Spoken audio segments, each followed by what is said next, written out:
Hello, good evening everyone. My name is SMV Sharma and today I am going to take your the Hindu analysis classes, that is class 120 for 2024. And let's quickly get on to the important articles for the day.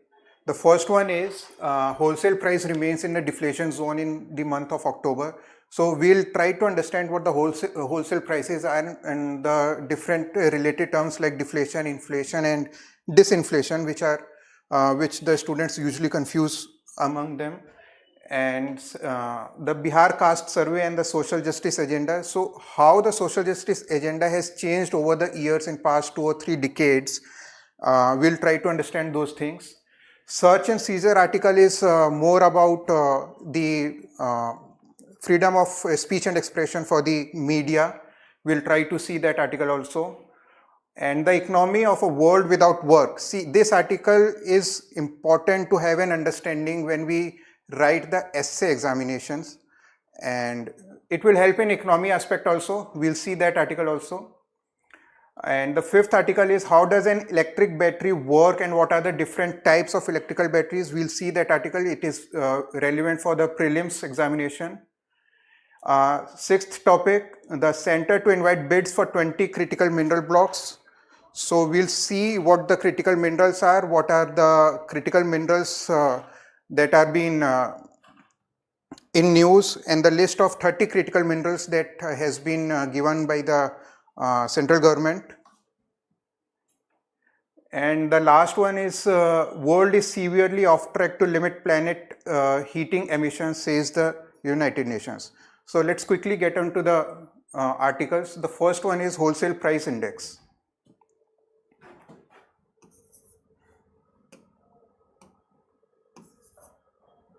Right. So we'll focus on just two very important terms of this article: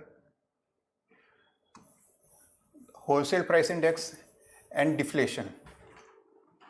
So wholesale price index is given by the let's see, WPI and CPI.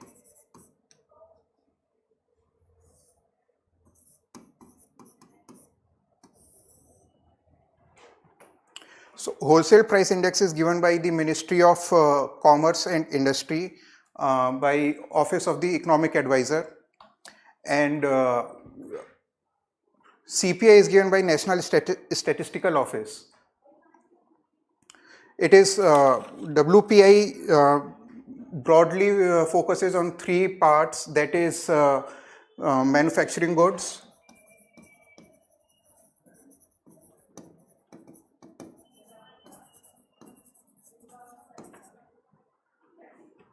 primary articles, fuel and power. And CPI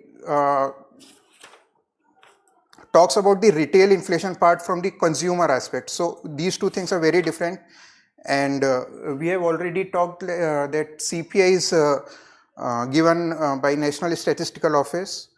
And let us also try to remember the base years for the both.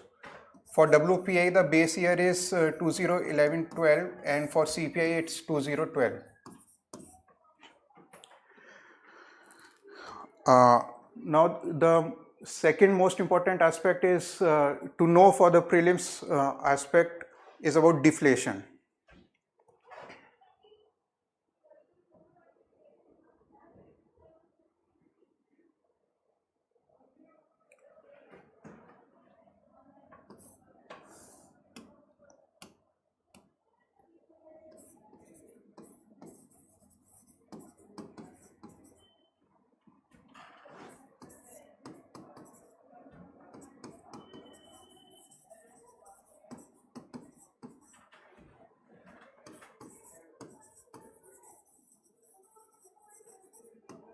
So disinflation and deflation are the two terms where the students get confused the most.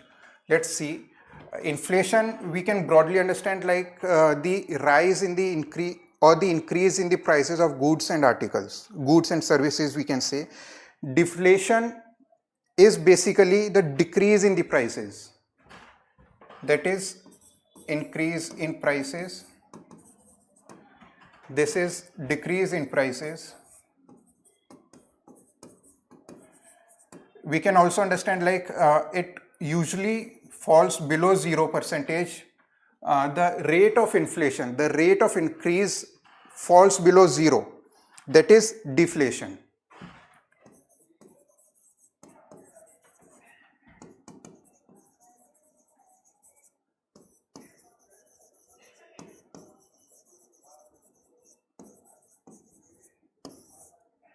So what is disinflation? Disinflation does not mean the prices of goods and services are not increasing. Rather, the increase is at a lower rate, at a slower rate. In disinflation, the prices still increases, but at a slower rate.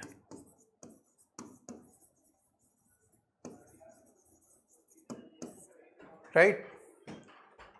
Let's see the next article.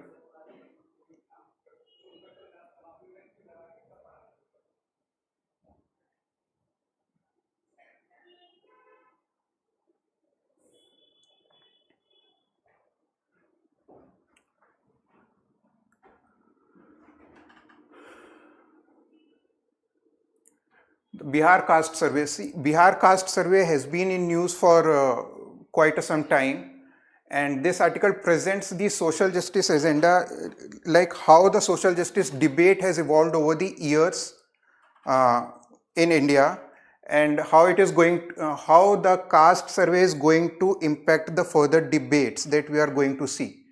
So this is a very relevant article for GS paper 2 perspective. And let's see what it says.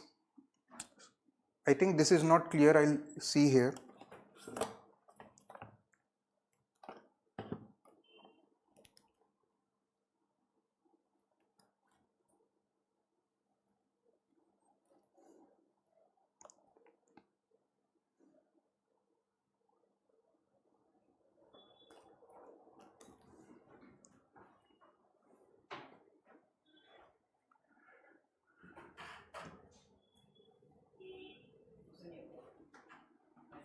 Zoom नहीं होगा, ठीक है.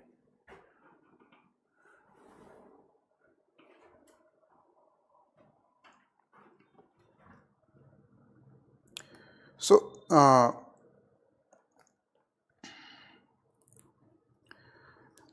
Bihar caste survey is a new thing that we have seen despite of many legal and social hindrances that the Bihar government has come up with. So this is going to frame the agenda for the coming years, how we are going to have a debate in the social perspective, how we are going to give the social justice for the marginalized.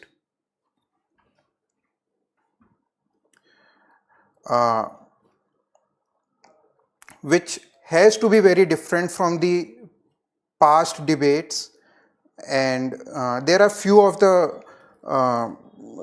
things that we need to know that needs to be understood in this context. The first one is the decent work. According to International Labour Organization, they have given a definition or a broad guidelines of what a decent work should be, like the working hours, what should be the working hours, what should be the decent pay. So in that context, we need to understand this. And few are very contextual political debates, especially when in context of India. At present, we are this is a political debate at present that we see a personality cult which focuses on a single leader, and this is not actually very good idea for the federal character of India, where different parts of the country might have different needs, might face different problems and issues which needs to be reversed or at least rectified. And the second debate is what we say that we see in the major portion of the Hindi speaking belt of the country, like upper caste Hindu and Hindutva debate, the Hindutva hegemony, which also needs to be understood. This not only divides the society on sectarian lines, but also creates to divide the society based on the caste. Though the Hindutva professes about having the all-encompassing thing, but this might not be the real scenario on ground. We need to see that also. The next debate is about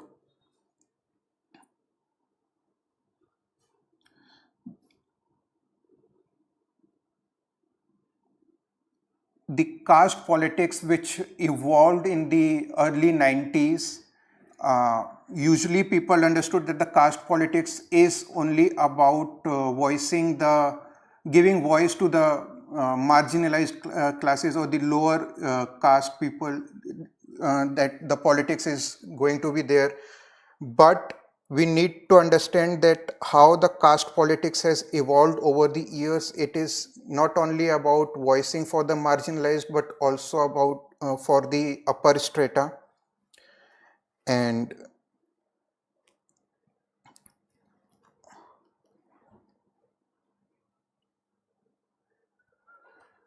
there are many debates within the class and caste differentiation which needs to be given thought to before we come up any newer policies and schemes for their upliftment. So this article talks mainly about these scenarios that we understood. Next one is the search and seizure. So this article talks about the Supreme Court directions, the directions given by the Supreme Court to the Union government to frame guidelines which are specifically to protect the interests of the media professions. We have seen that this freedom of speech and expression for the media has been in debate since a few days, since the raid on the media house NewsClick. So there are few guidelines that the Supreme Court has directed the government to the Union government to issue the guidelines. And why such guidelines are important? Such guidelines are important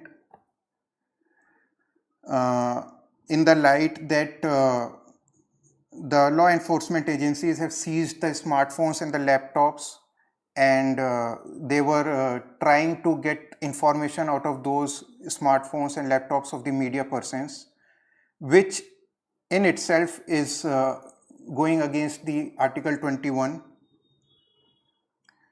And the guidelines, what we must expect from the guidelines to be issued by the Union government is that it must ensure that law enforcement agencies are not permitted to seize and search devices without the judicial warrant to do so.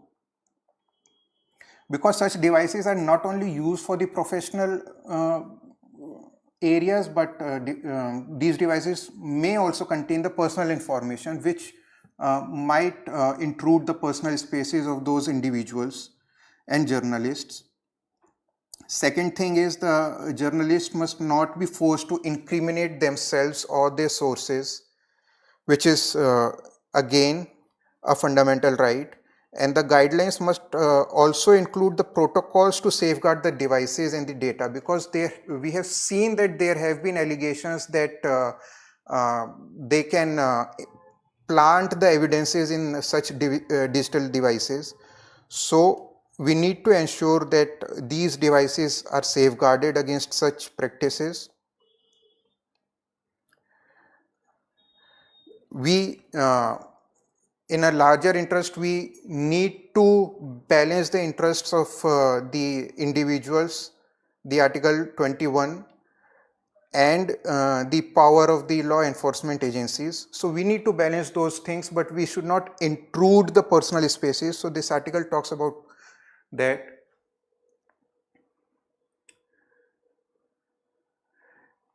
The next article is the economy of a world without a work. So this article is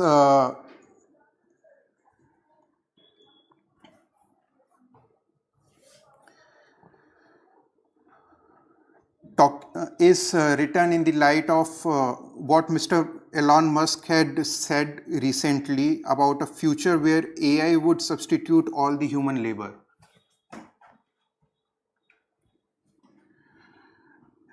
So the beautiful part of this article is how it presents the debate of the future of work in two perspectives, the one of John Maynard Keynes and the second one of Karl Marx. Keynes and Marx. So we do understand how the capitalism works, how the labor is incentivized, which in turn generates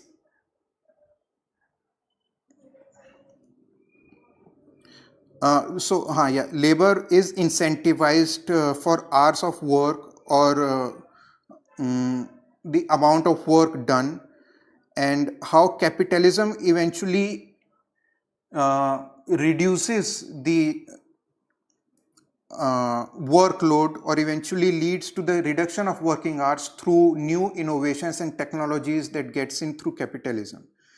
On the other hand, that Karl Marx says about the human work, which is going to provide meaning to the human life.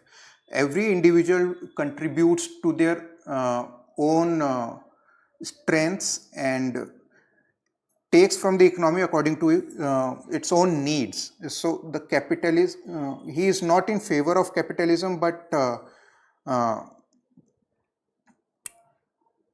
labor, human labor, as seen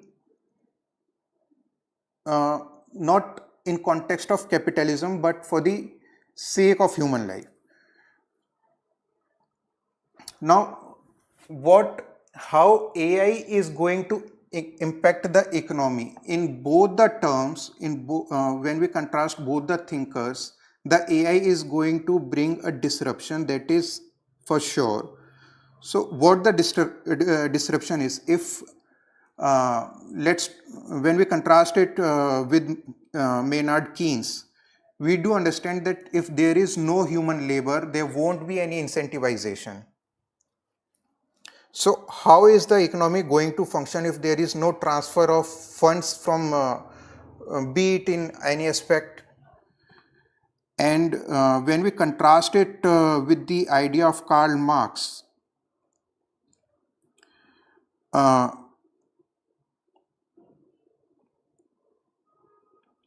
he is more of the idea that AI or the machines are not going to replace the human labor, but how they are going to aid the individuals and how the individuals can utilize the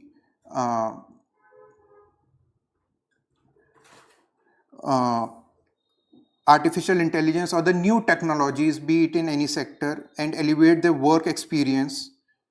So this is a debate that we are going to see in the coming times, that if the world economy has to function the way it did in the past years, decades, there will be certain disruptions because of the AI, but it is not going to challenge the economic aspect of the human labor.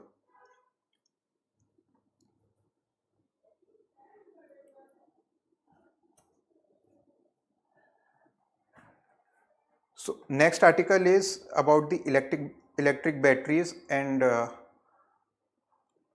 what are the different types of electric batteries and how are they different.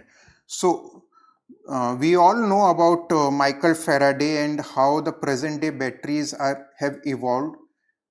Let's get to know about other personalities or scientists also. One is Luigi Galvani, and he actually came up with electrochemical cells, which are the precursors of the present day modern batteries. The second one is Alessandro Volta in 1800, which came up with voltaic cells, which contained the copper and zinc plates arranged in a salty water. The third one is John Daniel. He actually improved on the voltage design. So these are the three names that we can remember for the prelims perspective. The second important part of this is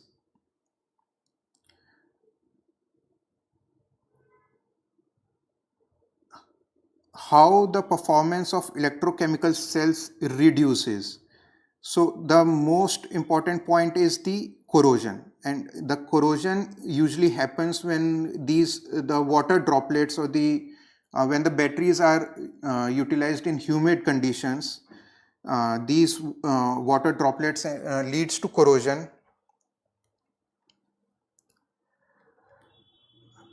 The third point that we can get out of this article is the present day lithium ion batteries.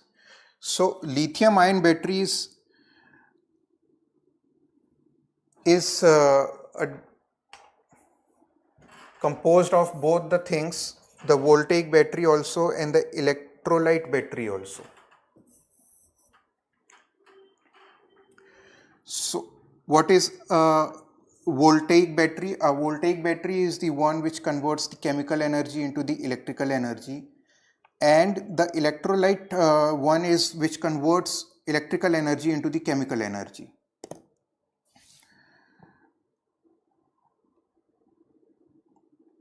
Lithium ion batteries are still very much in research, and how to improve their working and how to make them more effective. There are more research that are going on, and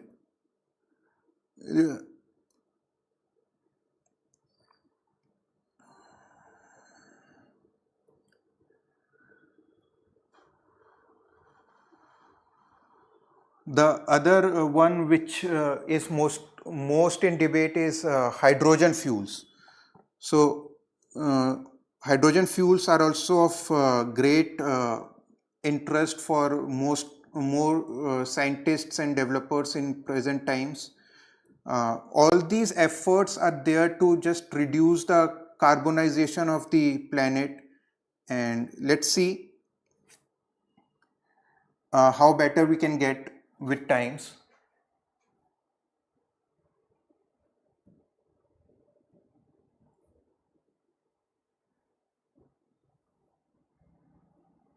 So the next article is about the center to invite bids for 20 critical mineral blocks.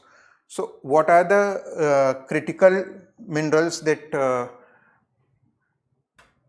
the government has come up given auctions? Lithium and graphite.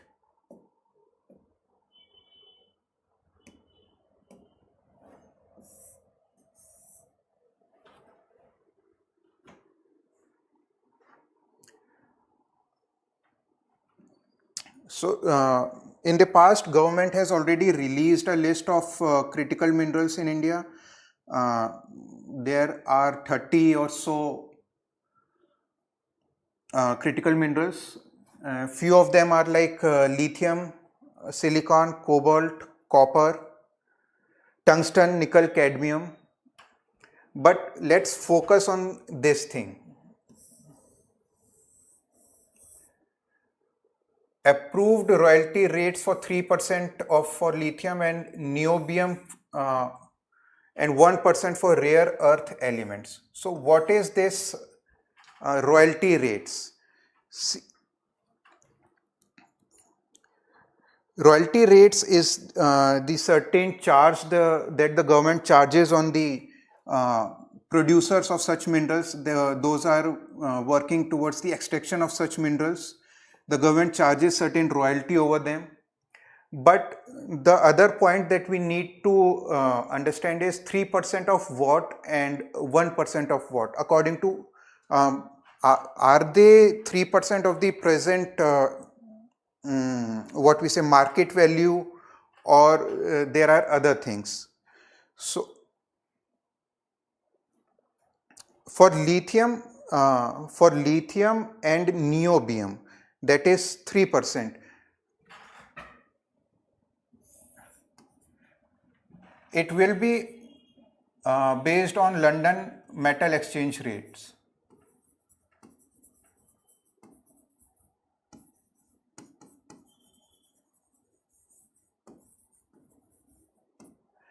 And that 1% for rare earth elements will be based upon their market value.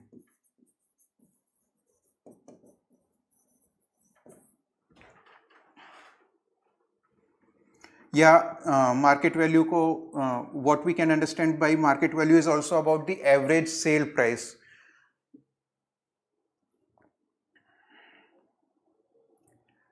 Right,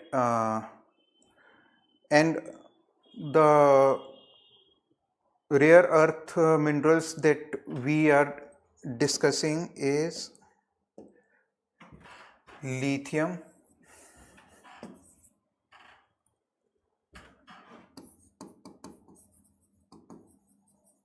and niobium. So for prelims perspective, it is good to know that where we can use these two critical minerals. Lithium is, we have just talked about lithium ion batteries, so we can decipher that these are generally used in transport, and the reason behind it is to reduce the carbon. And niobium is used in what we say jet engines, rockets. So having a source of niobium with us is definitely going to help in strengthening our defense sector and space research sector.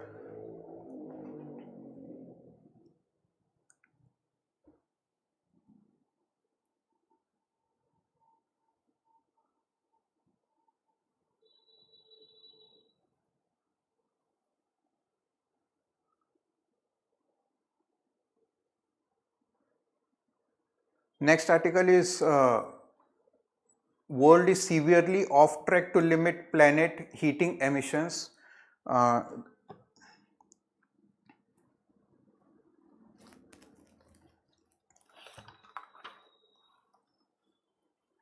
So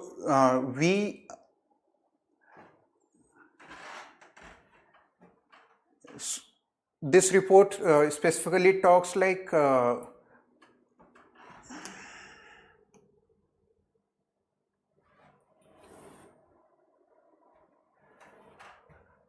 the world that we have promised to reduce the carbon emissions of 1.5 degrees centigrade at the pre-industrial level, that we are not on the right track to achieve those targets that were set at the Paris deal. And second, the upcoming COP28.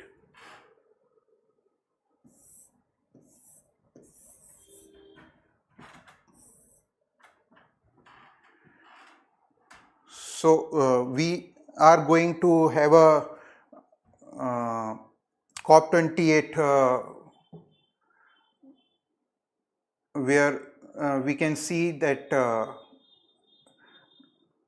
there need to be more debates and discussions, and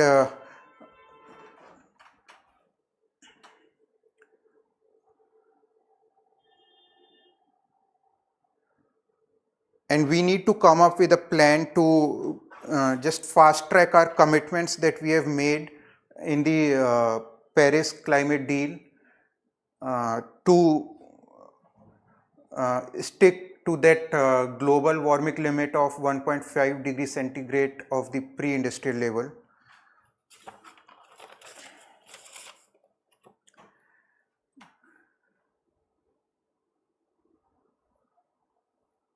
Okay, so these were the important articles for the day, and let us try to solve few of the practice questions.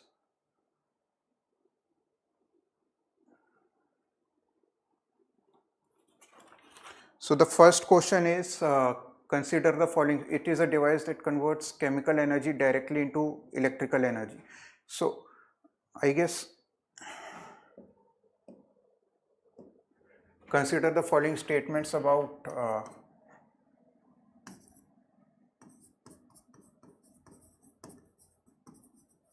electrical battery. It is a device that converts chemical energy directly into electrical energy is the right statement. A voltaic or galvanic cell uses redox reactions to produce an electric current. So what are the redox reactions? So redox reactions are oxidation reduction reactions where the electron transfers from cathode and anode in a certain chemical reaction, and both the chemicals have to be different for that are the redox reactions.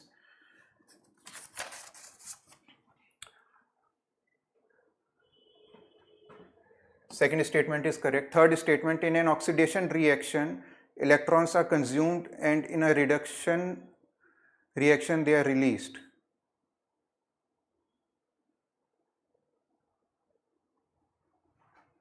No.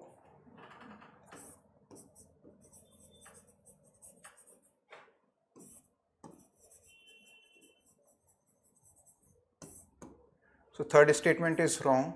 So the right answer for this question would be B, 2 only.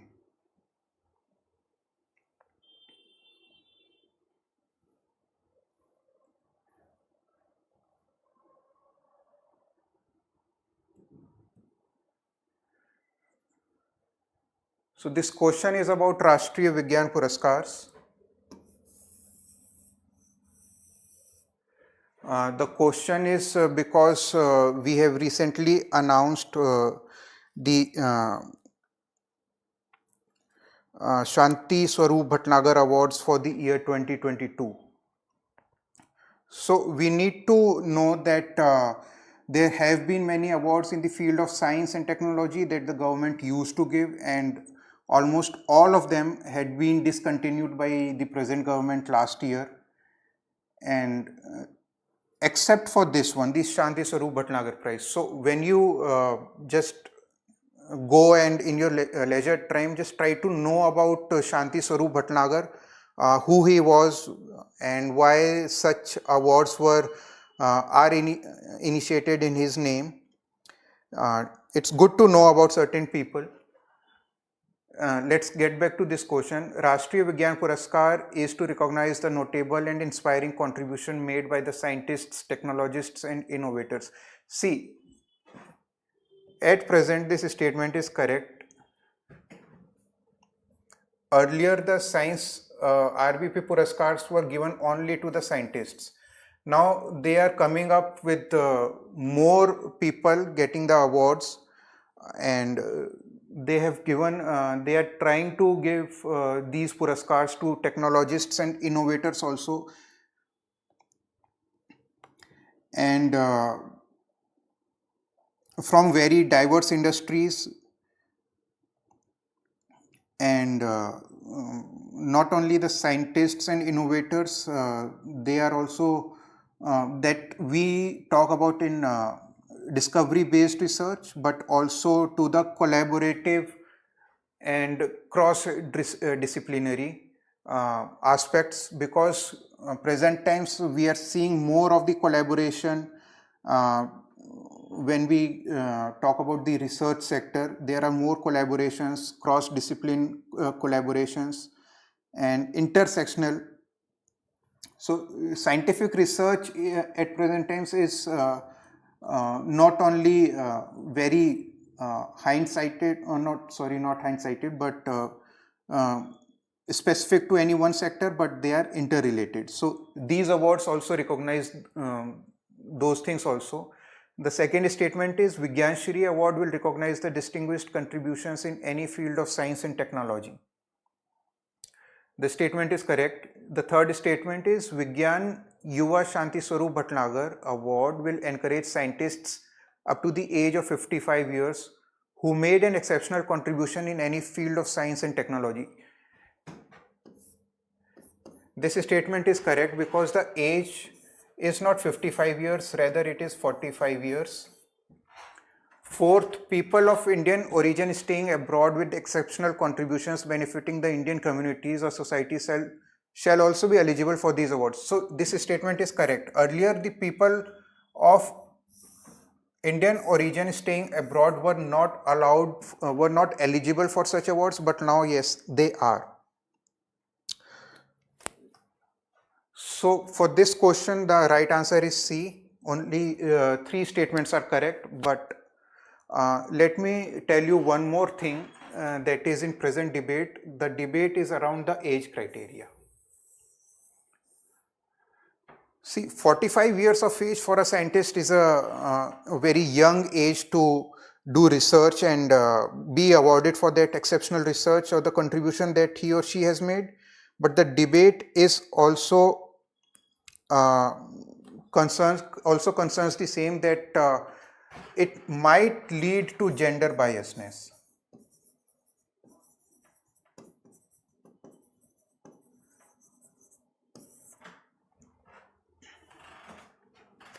So the challenge for the present system is to ensure the gender parity while considering the nominees for the awards. That is a debate that we have. Second, we also have seen that these awards, people of Indian origin are eligible for such awards. And we can also understand one more point, that earlier there used to be cash prizes.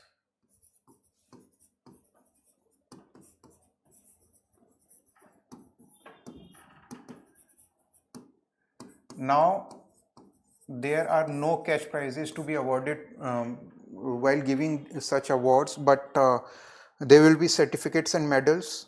So they are not incentivizing their achievements per se, but they are acknowledging their achievements. So that might also lead to only the candidates with their true interest in the scientific development and finding the solutions or the new technologies that they want to come up with. It acknowledges their contributions.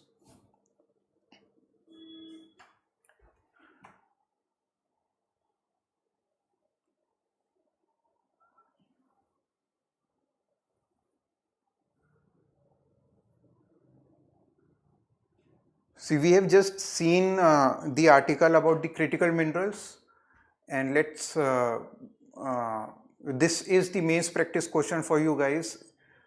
Critical minerals are not only essential for the nation's economic development, but also align with India's vision of achieving net zero emissions by 2070 comment. So try to solve this question.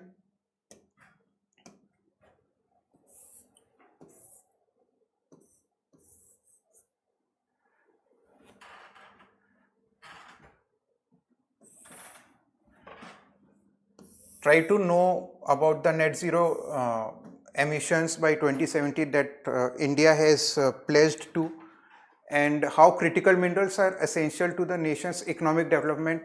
This aspect also needs to be addressed.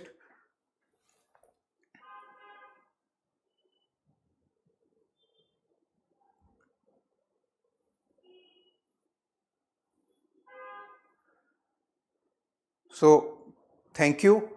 These were the most important articles from both the prelims and the mains perspective that we see in today's The Hindu newspaper. So I hope you got the knack of all the articles, and thank you. Until next time, good luck.